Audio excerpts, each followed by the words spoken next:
কেউ যদি ছুটিতে দেশে আসে তার ভিসাটা ক্যান্সেল করতে চাইলেও যেন ক্যান্সেল না হয়, এরকম একটা পদক্ষেপ নেওয়া দরকার।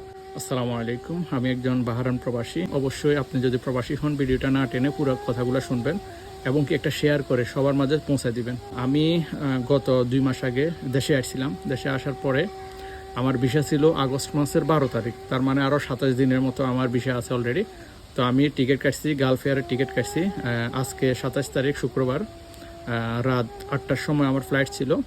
তো আমার মালিক আমাকে ফোন করে বললো যে এমনি এমনি তোর ভিসা চেঞ্জ করে গেলা, আমরা কাগজপত্র দিতেছি, এখন আমাদের দোকানে ব্যবসা বাণিজ্য কম বা বেচা কিনা কম বা ইত্যাদি ইত্যাদি এগুলো আমাকে বলছে যে তুই বাংলাদেশ থেকে তোর যে কোনো লোক থাকলে তুই বল ওইখান থেকে। আমি বললাম যে আমি রয়েছি এখন আউট অফ কান্ট্রি, দেশের বাইরে, আমি এখন এখান থেকে কী করব, সুযোগ সুবিধা টাকা পয়সা একটা ব্যাপার স্যাপার আছে, আমি তো আজকে চলে যাব। এটা হচ্ছে কালকের কথা, গত বৃহস্পতিবার রাতের কথা।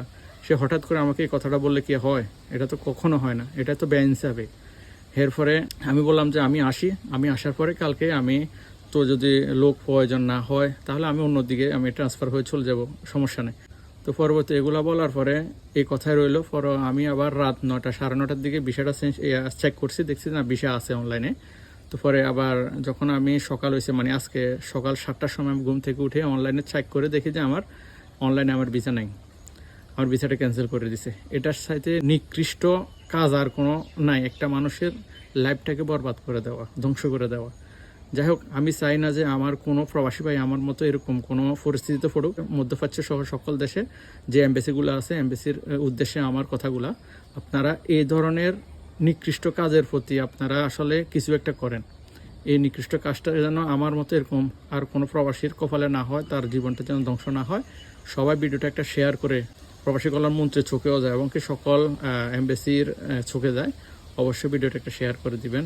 এমন কাজ যেন আর করতে না পারে। কেউ যদি ছুটিতে দেশে আসে তার ভিসাটা ক্যান্সেল করতে চাইলেও যেন ক্যান্সেল না হয়, এরকম একটা পদক্ষেপ নেওয়া দরকার। অবশ্যই সবাই ভালো থাকবেন, ভিডিওটা একটা শেয়ার করে দিবেন। আসসালামু আলাইকুম রহমতুল্লাহ।